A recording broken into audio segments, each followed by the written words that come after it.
Okay, welcome back to Senate Education, Tuesday, May 18th, 2:30 in the afternoon. We have Secretary French with us for a little while. This is as we are wrapping up a number of different bills. Secretary and his team have been with us certainly through this entire session. We are immensely grateful for their partnership, being ready to testify, and all of the work that they have done to keep our students, teachers, staff, families safe. And so wanted to start by thanking you, Mr. Secretary, for all of that. This is looking more and more like the final week, thankfully. And so we thought we would just take some time and see if there are any questions that senators have. I did mention to senators that you and I had talked about final PCB language, which is advancing in the budget. It may already be in there with a testing date by 2024. And that, of course, there would be, we're all recognizing that there will be a need to address whatever is found, and how we do that, we'll be working on together. Probably some of that work may happen this summer, certainly upon our return, and we'll monitor and make changes as needed. So I just didn't know if you wanted to add anything there, Mr. Secretary, as it relates to the PCB piece. Good afternoon, Dan French, Secretary of Education. And to echo your remarks, Mr. Chair, I just want to thank the committee for their support. I think, on behalf of all the agency staff, we've felt tremendously supported by the legislators and legislative leaders during this session, and particularly during this phase of the pandemic response. It's been challenging to manage, both the emergency and respond to the legislative process, but I think we've always felt tremendously supported by you, and we really appreciate that. And I think we've pat ourselves on the back as Vermonters. We've collaborated very well through unprecedented moments and very complex moments from a regulatory standpoint. So I, again, really want to thank you for your leadership and your help in this last several months. In terms of PCBs, I think, we do have pretty concise language now in the budget bill. What I've seen, I think it'll, get us down that path, get the process started, and also calls, attention to the issue next year. It's going to be a complex issue, as you know. The remediation aspects of PCBs are more complex than lead or radon, even for that matter. So, but it'll get us moving down that path, which I think is important. Any questions for the Secretary on PCBs at this point? Thank you. The Secretary and I also just touched base briefly about the agencies issuing the memo regarding Kern-Hatton. Mr. Secretary, I don't know if you just want to just remind us again, you all have a certain purview as it relates to Kern-Hatton, and if you wouldn't mind just refreshing our memories on that and what you all consider, are able to consider, and a little bit about your decision. Yeah, sure. Thank you for the opportunity. I think, firstly, the way I sort of frame this, and I know our general counsel, Emily Simmons, did this when we had that opportunity to speak to this issue before this committee. I think it's important to acknowledge, firstly, the Agency of Education does not investigate crimes, and sexual abuse is a crime. That's done by the state police, law enforcement, DCF, what have you, but that's not our role. As often is the case, however, these types of issues, and particularly as it pertains to independent school operations, can fall into an area where we do have oversight. And that's essentially what's transpired. In our previous testimony, we talked a little bit about sort of that delay and how that got started. We do have sort of two ways, I would say the state board or the agency can get involved in the oversight of an independent school. The older sort of traditional way is what's kind of transpired here with Kern-Hatton. Under Act 173 of, I think, 2018, which was the special ed reform law that we're implementing on, the legislature also gave the state board some oversight functionality as it pertains to financial oversight of independent schools. So that sort of those two moments, or those two regulatory pieces, we had to sort out essentially in the fall. And once we figured out how that was going to proceed, the agency took the lead in doing its part under sort of the older regulation, which really pertains to independent school approval. And upon review of our regulations, we followed through on constituting a team to do that as required by the regulation. And I charged a team to look at two areas in particular that I thought were germane to our regulations, and they are to what extent the school, the organization essentially, failed or didn't fail to report mandatory sexual abuse, and then to what extent the school was managing its background check process appropriately. So those were the two major areas of our regulatory oversight that were charged to the investigatory team.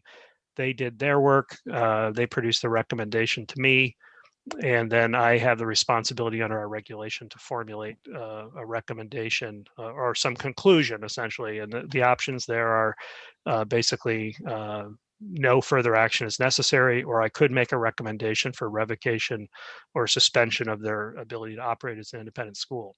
If I had decided the latter, that would then go to a state board process for appeal and review. I concluded that no further action was necessary. However, in my response back to the school, I indicated that we were going to institute two sort of incremental oversight actions in the coming year to make sure that they're following through on some of the organizational and operational deficiencies that we did notice as part of the review. So that's essentially the conclusion. The only other piece I'd observe is that we've been involved in the rulemaking process under Act 173. As you know, that involves special ed rules, also involves independent school rules. The State Board's been working on that for a couple of years now with the agency, and the State Board has sort of looked at the regular sort of non-special ed aspect of independent school rules. And I think there's been some lessons learned, not necessarily from the Kern-Hatton investigation, but through oversight of other schools in the last year or so. And I think the State Board's really done a good job of trying to modernize its regulations in this area. And I'm hopeful that as part of the rulemaking process under 173, that there will be stronger regulations emerging in this area, which I think will be useful to both independent schools and to the agency and its oversight function. Thank you. Senators, you'll find the report and a letter from Secretary French on our website, which I would encourage you.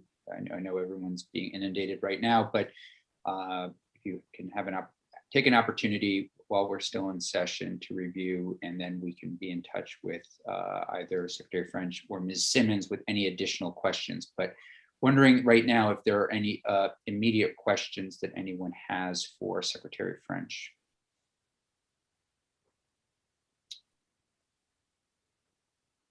Okay, Senator Lyons.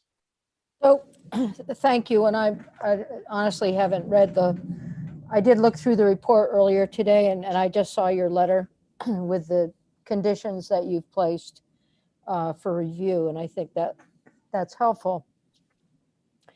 Your authority allows for you to have unannounced visits to the school.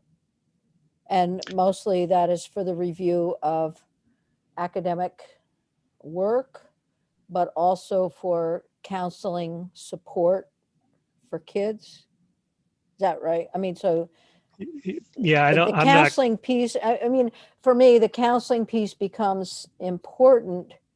We all know counselors are integral to school environments, whether it's for academic counseling or for helping kids through a bullying situation, whatever it is. So are you satisfied, I guess is the first question, with the counseling support available to kids at Kern-Hatton?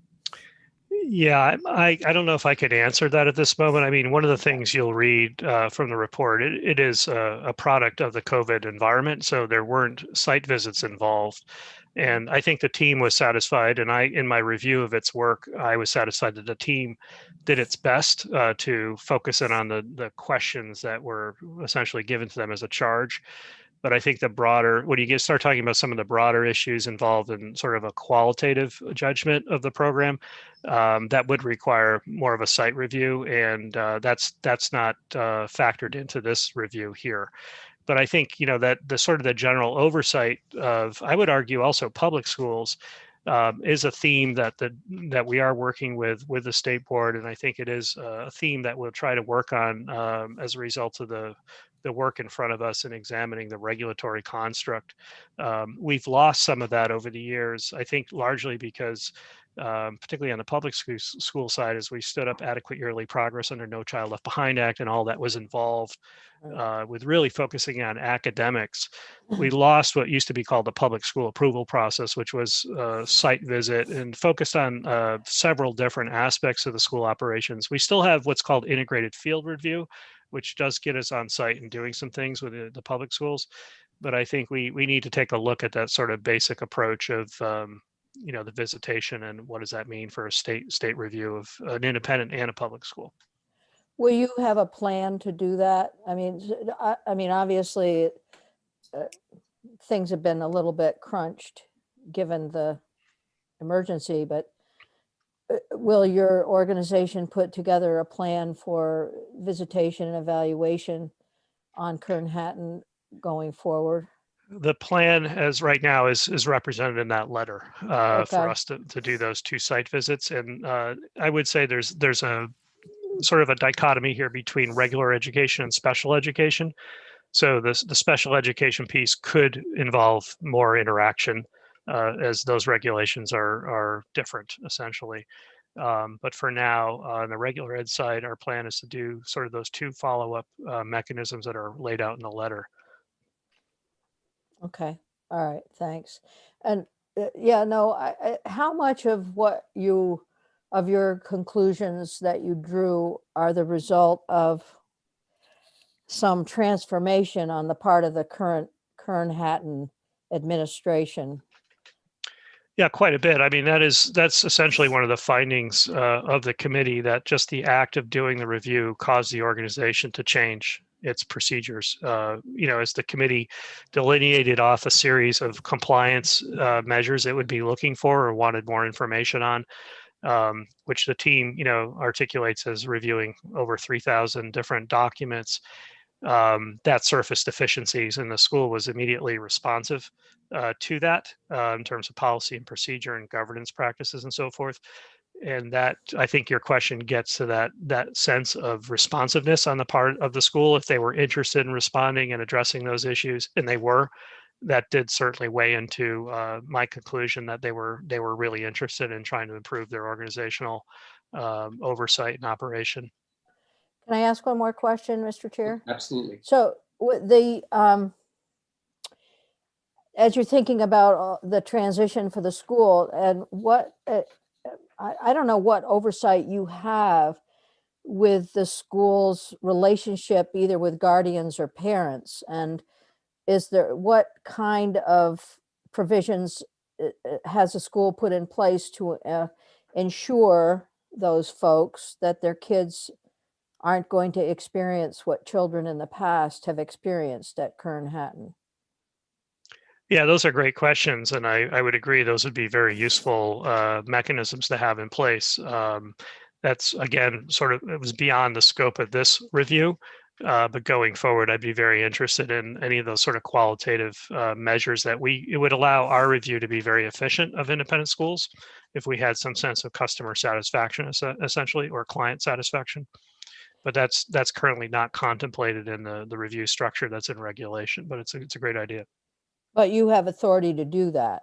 You have authority to expand that assessment. Yeah, I'm not sure. I wasn't prepared to necessarily speak to those regulations today, but again, I would think it's a great idea.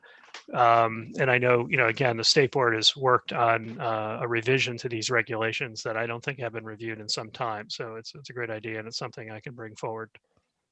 That would be good. I mean, it would be great for us to see what is contemplated by the board and by AOE. I don't know what, if any, legislative action would have to be engaged to take that next step. Yeah, and now that this review is complete, we can talk rather openly about the process and try to extrapolate out some general, themes and conclusions from the process. Is it sufficient? We can have that more open conversation. I think there is as John Carroll, the chair, and I brought to this committee there's a bigger scope of work here that needs to be sorted out in terms of modernizing the regulatory construct. But that can happen, I think, fairly efficiently once we understand sort of the general themes.